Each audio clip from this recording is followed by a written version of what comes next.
Like I said, I'm here to collect these belts and take over this division. So, I ain't doing too much waiting around for nobody. IBF welterweight champion Jaron "Boots" Ennis details his plans to move up in weight to face unified champions Vergil Ortiz Jr. and Sebastian Fundora for a 3-belt unification bout. But Sebastian Fundora isn't just welcoming the challenge, he's actively plotting to ruin Enis's plan. Reacting to the potential matchup, Fundora gave the fight his blessing as a massive clash the world wants to see. Yeah, absolutely. It's a great fight. I think that's a fight boxing wanted to see as well, too. So, put anybody with Fondora, it'll be a good fight.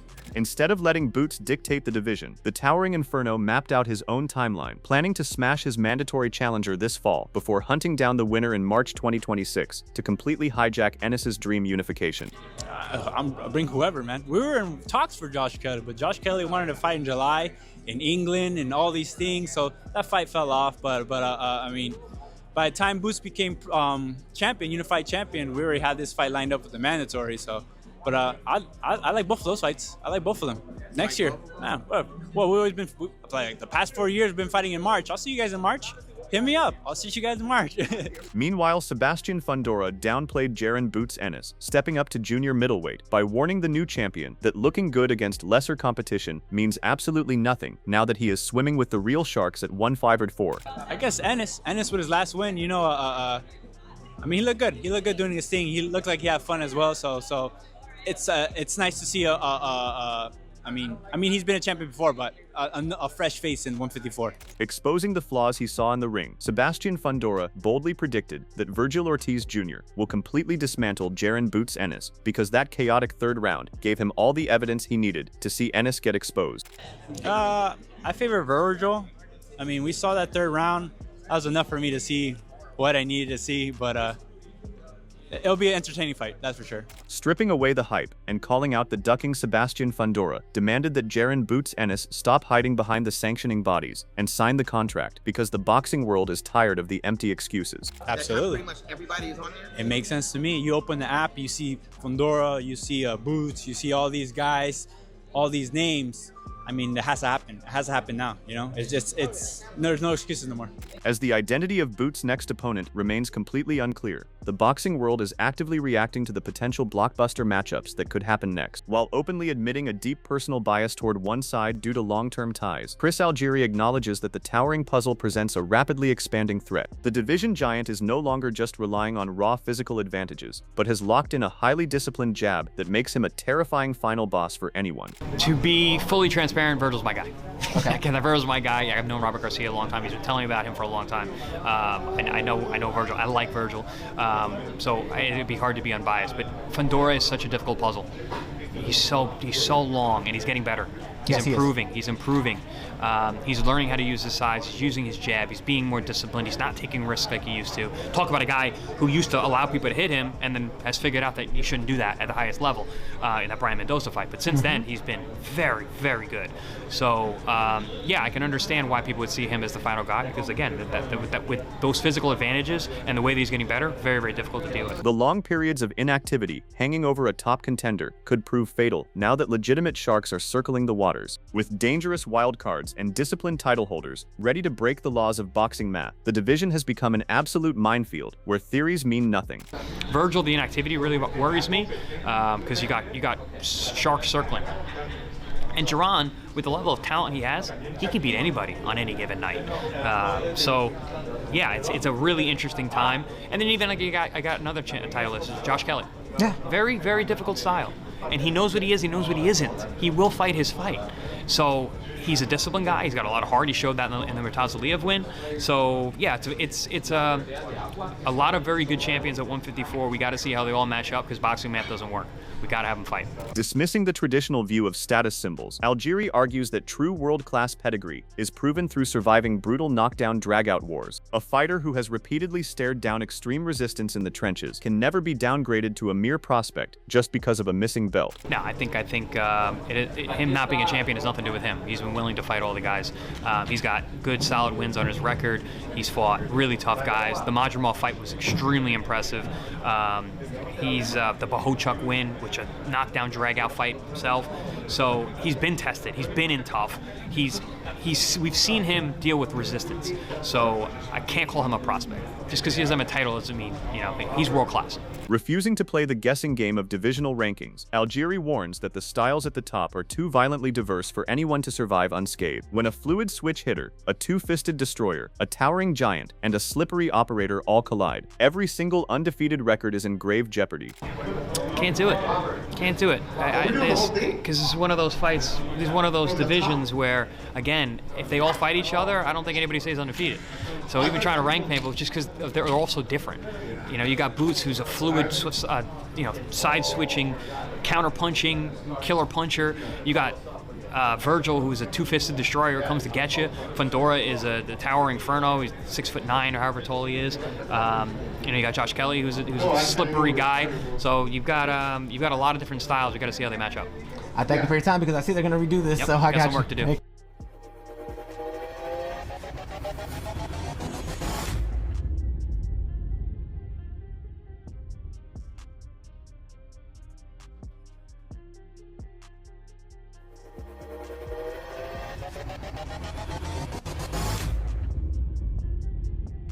Coach Breadman breaks down a stylistic nightmare, explaining how the division giant has weaponized his freakish frame by mastering the art of distance control. It is a slow and painful breakdown, where subtle leverage and a relentless avalanche of heavy bone volume punches systematically destroy an opponent. I think they're both great matchups. I think that they both present problems for Boots, but different types of problems. I think Fundora has not gotten so much better in terms of his reflexes and seeing punches and things like that, but he's gotten better with his distance. He's really learned how to put a jab on you and keep you at a kind of distance where he can hit you and you can't hit him. He seems to have that ligament strength where he doesn't look strong, but he is strong. And he's not a lights out puncher, but he's like a volume puncher. And if he keeps hitting you with them hard bones, you kind of just start breaking up. Fondora has gotten better before our eyes. Shifting focus to a sharper threat, Breadman analyzes the lethal inside game of a twitchy and mean pocket puncher who thrives on short, precise hooks. This explosive style could create immediate danger if the incoming champion falls into his habit of becoming casual or lazy during exchanges. Where Vergil Ortiz, he throws short, precise hooks and uppercuts in the pocket. He's twitchy, he's fast, he's mean, and the Boots is kind of like a little lackadaisical sometimes, and Vergil Ortiz keeps his hands up. I think Boots would beat Vergil Ortiz, but I do see some instances where Vergil Ortiz can maybe beat Boots to the punch if Boots. Exposing a hidden vulnerability, Breadman highlights the internal warnings from a trainer trying to keep an ultra-talented fighter from playing around in mid-range against a dangerous counterpuncher who can match him blow for blow at the point of attack. Any carefree attitude will instantly invite disaster. According to him, he says when he gets a little lazy, sometimes you'll hear his dad say, "Stop playing, Boots." That's their own language. Vergil Ortiz can get off a little bit at the point of attack. I think that I picked Boots to beat both guys, but I think that Vergil presents, I don't know more trouble, but a different kind of trouble, because I think he can punch with Boots a little bit if Boots is getting a little lazy, getting a little carefree, and playing around a little bit. Predicting an absolute throwback shootout, Breadman anticipates a savage collision that mimics the golden era of legendary 4-round wars. Neither man possesses an ounce of quit, meaning this battle will quickly devolve into a high-stakes race to see who can execute a brutal early knockout first. I think that Boots and Fundora is an absolute Hagler-Hearns type of shootout. I think Boots is mean as a rattlesnake, and he's gonna have to step to Fundora.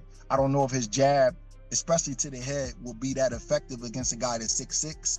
So you have to jab him to his body a lot and kind of step to him. And I think he's with that. That's the kind of fighter he is. I think that that will be an early round shootout. I think that would be the kind of fight that will end within 4 rounds, but it'll be a great fight because of both guys, man. Because Fundora looks like a schoolboy, but he's mean. And he's a guy that comes to get it with a big heart. So I think both of them are kind of like animals, and they will both be trying to end the fight. very early. Mapping out two entirely different paths to victory, Breadman foresees a long tactical chess match on one side and a brief explosive shootout on the other. While the incoming star possesses the tools to stop both champions, his survival depends entirely on his willingness to respect the lethal mid-range traps. And I like Boots in the fight, but I definitely think it'll be a shootout. He will have to earn it. I like Boots to use his jab more against Vergil, and I think that fight goes a little bit longer. And I think that Vergil really doesn't have really long arms. He's about, they say he's 5'10", but he's more like about 5'9". Doesn't really have long arms, but he throws some murder hooks and uppercuts, but he keeps his hands up and in. I think Boots will have an advantage with him with being able to jab him. But you know how Boots is. Boots is going to start mixing it up with him at some point and believe that he's the big dog in the fight, which he could be. You know what I mean? But we will have to see. I will pick Boots to beat Vergil, but I think he will have to be a little bit more careful with the exchanges. Yeah, but I think he knocks both off. I think he stops both, but I think they're just different kind of fights. I think the Vergil fight goes longer. I think the Fondora fight, with their kind of styles and the way that Boots will have to fight him, I think it's an early night. Visualizing a landscape of pure violence, Breadman describes the extreme level changes required to chop down a giant compared to the two-way warfare of a pocket shootout. The stakes are raised because the upcoming opposition is vastly superior and punches with far more malicious intent than previous targets. So it sounds, well, first off, Fondora, it sounds like when you talk about jabbing to the body, he would have to get him with that level change, you know, bring the elbows in and down off the jab of the body and then come over the top with something. And that's a because Boots is 5'10" and Fondora is 6'6". It's going to be hard to just hit him in the head with jabs all night. You know what I mean? I'm not saying he won't be able to, but he's going to have to jab a different part of his body. I think he's going to have to attack him, and Fondora obliges that. Fondora works on the inside. He's trying to hurt you too. So I just think it's just a brutal fight, a brutal Hagler-Hearns type of fight, and I think Ortiz and Boots is just an absolute war also. I think it's a war. I think it's just going to be just two mean combination punching in their 20s, just mean dudes. Whatever fight we could think of, Tito Vargas, but maybe a little bit, you know, more two-way action. You know what I mean? I think it's a brutal kind of fight. I really honestly do. I think somebody's going to get hurt that fight. I'm taking Boots. But Boots got to be a little bit, you know, a little bit more mindful to not get so lazy in the mid-range, because I think Ortiz is a little sharper than Xander. I think he's a better puncher, and he's a little bit more offensively talented than Xander is.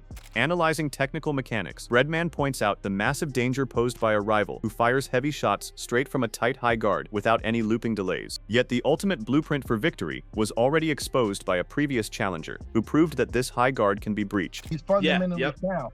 He gets off right from where his hands are at. So where Boots' kind of hands are a little bit like loopy a little bit, Vergil gets off from right there. So stylistically, Boots will have to adjust from a guy that's getting off right from the point of attack. I think he can. He knows how to hold his hands up. He just has to, you know, his dad chewed him out. So he just has to, you know, listen a little bit, and I think he'll be okay. But that's the little adjustment that he will have to make, because Vergil gets off from the high guard, and they're not light punches. He's ripping them. Vergil's a talented dude, man. I like Vergil. But the Boacek fight is why I would pick Boots, to be honest with you. That's why I would pick Boots in the fight, because I think Boacek is an excellent guy, but I think that he had too much success against Vergil for Vergil to beat Boots. Legendary trainer Teddy Atlas expresses his eagerness for a phone booth war between two highly confident body punchers who possess rare warrior hearts. He notes that a certain seek and destroy specialist recently shocked the boxing world by revealing an unexpected ability to pivot, use his legs, and box. I'd sign up to watch either one of those. If it's Ortiz, you know, it'll be, you know, it could be a phone booth fight. Two good body punches. Two confident guys, you know, two guys with great heart. I mean, look, I say this, Vergil showed me a few fights ago that he had a dimension I didn't know he had. When he was just, you know, going through guys, knocking them out with body shots, seeking and destroying. I don't think I knew or anyone knew that he had the ability to use his legs and box and do some boxing. Reflecting on a recent high-stakes test, Atlas emphasizes how a fighter proved his elite depth by overcoming a challenger who pushed a pound-for-pound king to the absolute brink. Surviving that level of resistance proved this was a mature operator capable of evolving far beyond a simple one-dimensional puncher. He showed me that dimension. He showed me that dimension in that fight that some people thought he lost. First fight that he got tested. We didn't get a knockout with Sergey Bohachuk. There it is. There it is. I wanted you to say his name. I just wanted you to say. And he showed me that he could box. He could use his legs, and Madrimov fight. Madrimov, yeah. Madrimov, who gave Crawford a tough fight.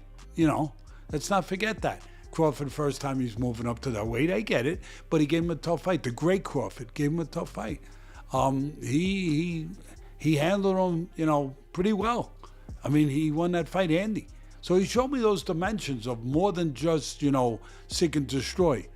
And that would be Turning his attention to the division giant, Atlas colorfully describes a relentless pressure fighter who throws a high-volume southpaw jab as if he were doing it in his sleep. This non-stop punching machine never allows an opponent a single second to breathe while constantly hunting for a breakdown. Interesting. And then, of course, the giant, the Fondora.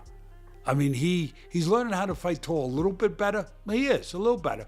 But still, he is coming after you behind that jab. He doesn't stop. I don't know what his punch numbers are. They got to go through the roof. As soon as I think he jabs in his sleep.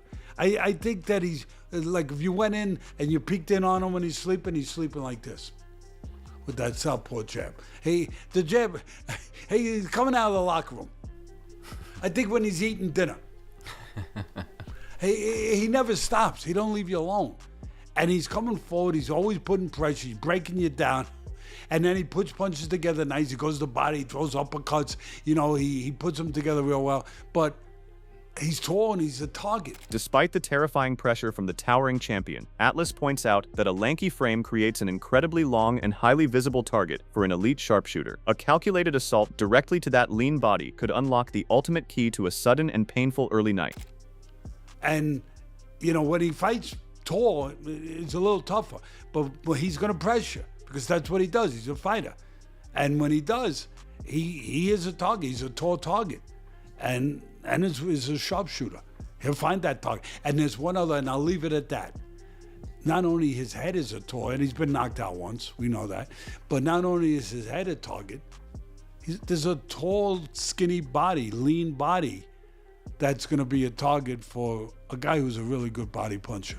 It'll be either one of those fights, sign me up. Respected trainer Bomac rejects the narrative of a single fighter dominating this timeline, pointing to a fierce wave of hungry young talent ready to stake their own claims. The path to establishing a definitive empire is completely blocked by a ruthless generation of elite competitors who refuse to bow down. I think he have to. I mean, he's a great fighter. He can start his own era like what he's doing now, but he got a lot of guys he got to compete with, like Shakur. Mm-hmm. He got Inoue. Mm-hmm. Those guys are young and still fighting. So yeah. I ain't gonna really call it the Boots era. I just think he's a great fighter in the era with other guys that can say this was my era. Mm-hmm. Sizing up the landscape as a dead-even coin flip across the board, Bomac analyzes the terrifying finishing instincts of one champion alongside the sweeping range of the other. The entire boxing community is trapped in suspense, waiting for this modern incarnation of the historic Four Kings to finally clash. I think it's a 50-50 across the board, because when you look at Vergil and when he get guys hurt, like maybe Boots was hurt, he finished them off. Mm-hmm. You look at Fundora with the range and the height he got, even though he'd been beat before, since then he's just been cleaning them up. Yeah. And so we all waiting to see, when those two or three, like the Four Kings, yeah, when they tangle. So as boxing fans, we just sit back and wait. Drawing parallels to the iconic post-war eras of boxing history, Bomac relishes the intense drama of watching an elite fighter clear a massive psychological hurdle. With the first major roadblock out of the way, the stage is officially set for the next legendary challenger to step out of the shadows. Yeah, I love it, man. I love it. I love the part that, like you said, just sit back and watch them, see how it all play out. Yeah. And so, you know, Boots, he got over that hurdle, a big hurdle. So he's on for the next one. For sure. That's like when Marvis Hagler beat Tommy Hearns. Yeah. You know what I'm saying? Yeah. Okay, all right, he's down there, and then now we got Sugar Ray Leonard next, or Roberto Duran next, you know what I'm saying? Everybody just sit back and wait. Addressing the dangerous label of being a high-risk and low-reward nightmare, Bomac discusses how established champions will actively avoid a rising threat who brings minimal financial upside. The only viable counter-strategy is to seize a piece of the throne and force the rest of the division into a corner. You know, At the point in the stage he at now, I could see him fighting for a world title in the next one or two, maybe the next one. And then just being right there in the mix. Sure. Will they stick around? I don't know. Yeah. Is he a high risk, low reward? That's where they can probably look at it. Do those guys up there at 47 now that thinking about moving up to 54 or they got losses on their record, or is the big name to bring the money in? Do they want to fight a guy like that? Probably not. So I think the best thing you can do is get him a title and just keep winning. Sure. Eventually, if they gonna stay in that division, they gotta fight him. Trainer Greg Hackett delivers a blistering reality check, mocking a certain vocal contender for talking a big game through a phone screen while lacking the hardware to back it up. He claims the fighter looks increasingly foolish as time slips away without a single authentic super championship to his name.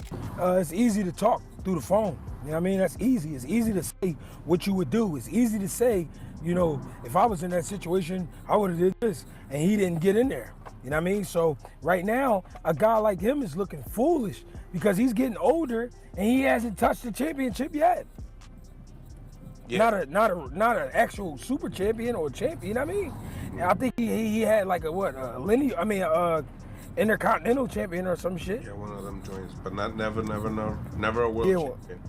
Yeah, he had one of them like dollar store joints. Hackett exposes a series of disastrous management blunders and promotional lunacy that caused a massive 4-belt unification deal to completely fall apart through greed. Because one side tried to be overly slick and ruined their own leverage, the ordering of the upcoming mega fights has drastically flipped. I mean, listen, everybody would love a shot at a unification bout, you know what I mean, at 54, because that makes you the man at 54. And I mean, because Boots right now holds 50% of the situation. You see what I'm saying? But to be honest, Vergil doesn't deserve a shot. Kind of more, right? Kind of more because he's selling seats and got 2 belts. Well, yeah, I mean, yeah, if you want to put it like that. But what I'm saying is it being 4 belts and he got 2 of them, so that would be 50%. But if my math is correct.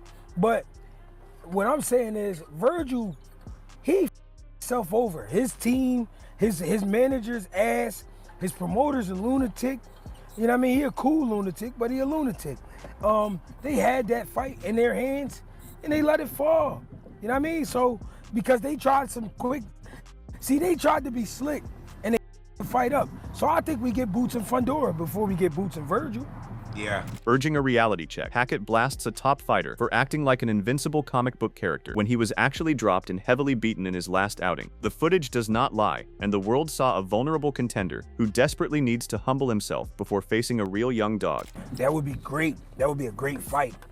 And it would also would be great because it would give us a chance to see what Vergil has worked on after the fight with Boots. And then it would actually give us a chance to see how Vergil responds to fighting a big young dog. Now, here's the thing with Vergil. Vergil acting like he's a type of fighter without any flaws. Boachuk was whooping his bro. And people seem to forget that. Boachuk put him on the floor twice, bro. Boachuk really won that fight. Like, Vergil gotta stop. Vergil gotta stop acting like he's Stone Cold Steve Austin and shit. Like, we not on that, bro.